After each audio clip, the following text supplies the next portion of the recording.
Good morning, my dear students. This is Kirti Bhargav from Raghu International School. So, let's start our subject Hindi. तो बच्चों हम अपनी subject Hindi में chapter 7 जो कि था रक्षा का उपाय उसको कंप्लीट कर चुके थे. अब हम अपने नेक्स्ट चैप्टर 8 को देखेंगे जिसमें है अपना भारत प्यारा है. तो बच्चों यह एक कविता है जिसमें भारत के बारे में बताया है, तो इसकी आपको रीडिंग करना है. तो चलिए करते हैं इसकी रीडिंग. रंग बिरंगी फुलवारी सा अपना भारत प्यारा है, भिन्न भिन्न भाषाएं लेकिन सब में भाईचारा है. धर्म अलग है, वेश विविध है आहार अलग अपने, लेकिन नैनों में रखते हम सब एक जैसे ही सपने. उन सपनों में अपना भारत खिलता है, मुस्काता है, पंख लगाकर मेल जोल के फर उड़ता जाता है. इसकी धड़कन में जनगण मन अंतर में उजियारा है, रंग बिरंगी फुलवारी सा अपना भारत प्यारा है. हम बहते युग के पानी पर कश्ती लेकर निकले हैं, अपने तन मन में चाहत की मस्ती लेकर निकले हैं. हम चाहते हैं इस मस्ती के रंग रंगे दुनिया सारी, ध्वज सारे मिलकर के गाएं चाहत की एक धुन न्यारी. हम देंगे संगीत, हमारे हाथों में एक तारा है, रंग बिरंगी फुलवारी सा अपना भारत प्यारा है. भेदभाव और ऊंच नीच का नाम निशान नहीं होवे, इंसा हो इंसा के भीतर बस हैवान नहीं होवे. शिक्षा का फैले उजियारा, बेटा बेटी एक बने, स्वच्छ हो भारत स्वस्थ हो भारत, भारतवासी श्रेष्ठ बने. ले हाथों में हाथ चलेंगे यह संकल्प हमारा है, रंग बिरंगी फुलवारी सा अपना भारत प्यारा है. तो बच्चों हमने इस कविता की रीडिंग करी. इस कविता में हमें भारत के बारे में बताया है. तो चलिए अब इसके शब्दार्थ को देखते हैं. इसके शब्दार्थ में है, पहला शब्दार्थ है भिन्न भिन्न. तो भिन्न भिन्न का होता है अलग अलग. फिर है विविध, विविध का होगा अलग. इसके बाद है आहार, आहार का होगा भोजन. फिर है नैनो, नैनो का होगा आँखों. फिर है अंतर, अंतर का अर्थ होता है मन. फिर है उजियारा, उजियारा का होगा उजाला. फिर है कश्ती, कश्ती का होगा नाव. तो बच्चों यह तो हुए आपके शब्दार्थ. अब हम देखते हैं इसके मौखिक प्रश्नों को. तो हमारा पहला मौखिक प्रश्न बच्चों, इन मौखिक प्रश्नों को आपको अपनी कॉपी में नहीं लिखना, आपको सिर्फ इन्हें मौखिक याद करना है बस. तो हमारा पहला प्रश्न है, कविता में भारत को किसके समान बताया गया. हमें बताना है कि कविता में भारत को किसके समान बताया है. तो बताइए, हमने कविता पढ़ी है, इसमें है रंग बिरंगी फुलवारी सा. तो रंग बिरंगी फुलवारी के समान बताया है. फिर इसके बाद दूसरा प्रश्न है, भारत की धड़कन में कौन सा गान रचा बसा है. तो बताइए हमारे भारत में कौन सा गान होता है, राष्ट्रगान जिसे हम कहते हैं, वह है जन गण मन. तो यह रचा बसा है. फिर इसके बाद है, हम भारतवासी अपने नैनों में क्या रखते हैं. तो हम भारतवासी अपने नैनों में एक जैसे सपने रखते हैं. तो इसका हो जाएगा सपने. फिर है, भारतवासी दुनिया को किनके रंग में रंगना चाहते हैं. तो भारतवासी दुनिया को मस्ती के रंग में रंग देना चाहते हैं. इसके बाद हमारा आखिरी प्रश्न है, अंतिम छंद में कवि किस उजियारे के फैलने की कामना कर रहा है. तो अंतिम छंद में कवि शिक्षा के उजियारे के फैलने की कामना कर रहा है. तो चलिए बच्चों यह तो हुए आपके ओरल क्वेश्चंस यानी मौखिक प्रश्न. अब हम देखते हैं इसके बाद अपने पहले प्रश्न को, जिसमें है इन पंक्तियों का आशय स्पष्ट कीजिए. मतलब इन पंक्तियों का हमें अर्थ बताना है कि इन पंक्तियों के द्वारा कवि क्या कहना चाहता है. तो हमारी पहली पंक्ति है, इसकी धड़कन में जनगण मन अंतर मन में उजियारा. तो बच्चों जनगण मन तो हमें पता है क्या है, हमारा राष्ट्रगान. तो देखते हैं इन पंक्तियों का तात्पर्य. इन पंक्तियों के माध्यम से कवि भारतवासियों के बारे में बताना चाहता है कि उनके मन में जनगण मन अर्थात देश प्रेम का गीत बजता है तथा मन में उजाला लिए सभी लोग देश प्रेम की भावना से भरे हुए हैं. तो बच्चों यह तो हुई आपकी पहली पंक्ति. अब हम देखते हैं अपनी दूसरी पंक्ति को, स्वच्छ हो भारत स्वस्थ हो भारत, भारतवासी श्रेष्ठ बने. तो इन पंक्तियों के माध्यम से क्या कहना चाहता है कवि, देखते हैं. तो इसका होगा, स्वच्छ हो भारत स्वस्थ हो भारत से तात्पर्य है कि भारत में सभी जगह स्वच्छता हो, जिससे भारत के सभी लोग स्वस्थ रह सकें और सभी भारतवासी श्रेष्ठ हों। तो बच्चों यह तो हुई आपकी दूसरी पंक्ति का आशय भी। अब हम देखते हैं अपने दूसरे प्रश्न को। तो दूसरा प्रश्न है कविता की पंक्तियों को पूरा कीजिए। तो इसमें कुछ कविता की पंक्तियां दी हुई हैं जिन्हें आपको फिल करना है। कैसे फिल करना है यह तो आपको आता ही है, आगे कविता को पढ़कर और इन पंक्तियों को पूरा करना है। तो चलिए बच्चों अब इसके बाद अपने अगले प्रश्न को देखते हैं। कविता पर आधारित सही शब्दों से रिक्त स्थान भरिए। तो इसमें हमें खाली स्थान भरना है। तो देखते हैं, इस कविता के कवि का नाम खाली स्थान है। तो इस कविता के कवि का नाम क्या है? हमने पढ़ा है ना, डॉक्टर विनोद प्रसून। तो इस कविता के कवि का नाम डॉक्टर विनोद प्रसून है।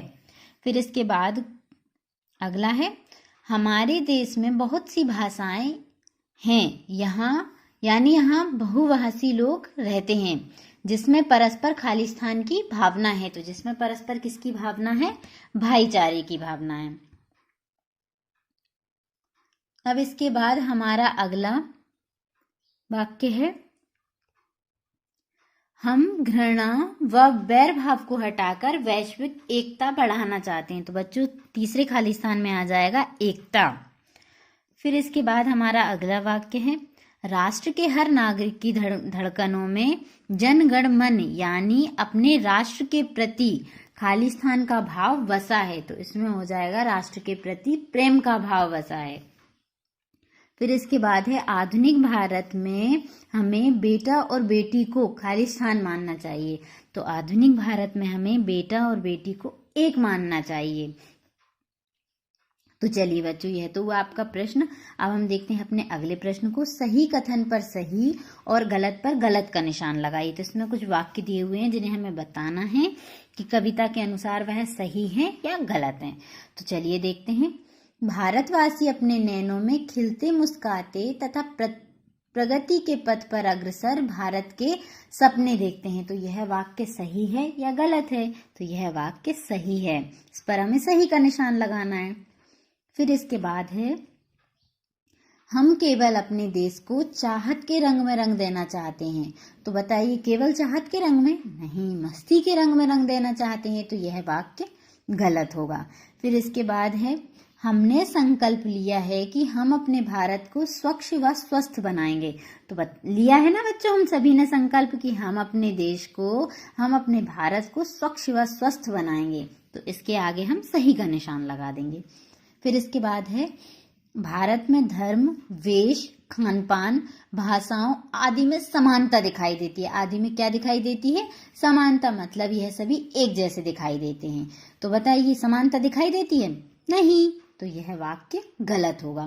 फिर इसके बाद है, हमने देश में फैली बुराइयों को मिटाने का संकल्प लिया है, हमें मेलजोल से कार्य करके पूरा कर लेंगे। तो यह वाक्य सही है। हमने देश में फैली बुराइयों को मिटाने का जो संकल्प लिया है उसे हम मेलजोल के कार्य से पूरा कर लेंगे। यह वाक्य सही है। तो चलिए बच्चों अब हम अपने अगले प्रश्न को देखते हैं। इसमें है, निम्नलिखित प्रश्नों के उत्तर एक शब्द या एक वाक्य में दीजिए। इन प्रश्नों के उत्तर हमें एक शब्द या एक वाक्य में देना है। तो चलिए देखते हैं हमारा पहला प्रश्न, भारतवासियों की किन किन चीजों में विविधता दिखाई देती है। तो हमें बताना है कि भारतवासी किन किन चीजों में अलग अलग दिखाई देते हैं। तो इसमें हो जाएगा भाषा, धर्म, वेश और खान पान में। तो किस किस चीजों में? भाषा यहाँ सभी की अलग है, धर्म अलग है, वेश का मतलब होता है रहन सहन, वह कैसे रहते हैं, उनकी वेशभूषा, क्या पहनावा है, यह चीज। और फिर है खान पान, तो मतलब खाना। जैसे हमारे देश में अलग अलग जगह अलग अलग चीजें खाई जाती हैं, तो उसमें खान पान में भी विविधता देखी जाती है। ठीक है बच्चों, अब हम देखते हैं अपने अगले प्रश्न को। देश को लेकर जो सपने हम देखते हैं उनमें देश कैसा दिखाई देता है। देश को लेकर जो हमने सपने देखे हैं उनमें हमें देश कैसा दिखाई देता है। तो इसका उत्तर लिखेंगे हम, देश को लेकर जो सपने हम देखते हैं उनमें देश हंसता, खेलता और मुस्कुराता दिखाई देता है। ठीक है बच्चों, तो यह तो हुआ आपका दूसरा प्रश्न। अब हम देखते हैं इसके बाद अपने तीसरे प्रश्न को। देश रूपी पंछी किसके पंख लगाकर उड़ता है। तो देश रूपी पंछी किसके पंख लगाकर उड़ता है? तो इसका उत्तर हो जाएगा मेलजोल के। तो बच्चों हमारा जो चौथा प्रश्न है, उस प्रश्न को आपको हल नहीं करना है। क्रमांक 4 क्वेश्चन नंबर 4 अपनी कॉपी में नहीं लिखना है। ठीक है, तो चलिए अब इसके बाद हम देखते हैं अपने क्वेश्चन नंबर 5 को। युग अगर बहता हुआ पानी है तो हम उस पर क्या लेकर निकल पड़े हैं? तो इसका उत्तर होगा युग अगर बहता हुआ पानी है तो हम उस पर कश्ती लेकर निकल पड़े। तो इसका उत्तर होगा कश्ती। तो चलिए बच्चों, यह तो हुए आपके एक शब्द एक वाक्य में उत्तर। अब हम देखते हैं निम्नलिखित प्रश्नों के उत्तर 2 या 3 वाक्यों में दीजिए। तो इसका पहला प्रश्न है, कवि ने भारत को रंग बिरंगी फुलवारी के समान क्यों बताया है? हमें बताना है कि कवि ने भारत को रंग बिरंगी फुलवारी के समान क्यों बताया। तो उसका उत्तर होगा भारत में अलग अलग भाषाओं, धर्म, जाति के लोगों के रहने के कारण इसे रंग बिरंगी फुलवारी बताया है, क्योंकि भारत में अलग अलग भाषा, धर्म और जाति के लोग रहते हैं, तो इसलिए इसे रंग बिरंगी फुलवारी बताया है। फिर इसके बाद हमारा दूसरा प्रश्न है, भाषा, धर्म, वेश व खान पान में विविधता होते हुए भी हमारे सपने एक जैसे क्यों हैं? तो इसका उत्तर है भाषा, धर्म, वेश व खान पान में विविधता के होते हुए भी हमारे सपनों में हंसता, खेलता, मुस्कुराता भारत है। हम सभी अपने उज्जवल भारत की कामना करते हैं। हमें हमारा भारत हंसता, खेलता और मुस्कुराता दिखाई देता है। तो चलिए बच्चों, यह तो हुआ हमारा दूसरा प्रश्न। अब हम देखते हैं अपने तीसरे प्रश्न को। भारतवासी सारे संसार को किसके रंग में रंग देना चाहते हैं और इससे क्या लाभ होगा? तो इसका उत्तर है भारतवासी सारे संसार को मस्ती के रंग में रंग देना चाहता है, जिससे सभी लोग मस्ती में मस्त होकर भाईचारे से रह सकें। तो यह तो हुआ आपका तीसरा प्रश्न। अब हम देखते हैं अपने अगले प्रश्न को। भारतवासियों ने देश हित में किन किन बुराइयों को दूर करने का संकल्प लिया? तो इसका उत्तर होगा भारतवासियों ने देश हित के लिए भेदभाव व ऊंच नीच को दूर करने का संकल्प लिया। भेदभाव और ऊंच नीच को। तो बच्चों, यह तो हुए आपके 2 या 3 वाक्यों में उत्तर। अब हम देखते हैं अपनी भाषा और व्याकरण को। तो भाषा व्याकरण में हमारा पहला प्रश्न है, दिए गए शब्दों के 2-2 पर्यायवाची लिखिए। तो बच्चों, यहाँ पर आपको कुछ शब्द दिए हुए हैं जिनके आपको 2-2 पर्यायवाची शब्द लिखना है। तो पर्यायवाची शब्द तो आप जानते ही हैं। तो चलिए देखते हैं। पंख, पंख का होगा पर और फर, इसी को पर कहते हैं और इसी को फर कहते हैं। फिर है इसके बाद कश्ती, कश्ती का होगा नाव या नौका। फिर है श्रेष्ठ, श्रेष्ठ का होगा महान या उच्च। फिर है इसके बाद पानी, पानी का होगा जल या नीर। ध्वज, ध्वज का होगा झंडा या पताका। फिर इसके बाद है नयन, नयन का होगा आंख या नेत्र। तो बच्चों, यह तो आपके पर्यायवाची शब्द। अब इसके बाद हम देखते हैं दिए गए शब्दों का वर्ण विच्छेद कीजिए। वर्ण विच्छेद का अर्थ होता है कि स्वर और व्यंजन को अलग अलग करके लिखना। तो इसे इस प्रकार लिखेंगे, देखिए। भाषाएं, भाषाएं विविध, स्वच्छ और भिन्न। सबसे पहले भ लिखेंगे। तो भ में से जब हम स्वर मतलब आ को अलग करेंगे तो भा में हलंत लग जाएगा, मतलब भ कैसा हो जाएगा? आधा। और इसके बाद प्लस करके आ।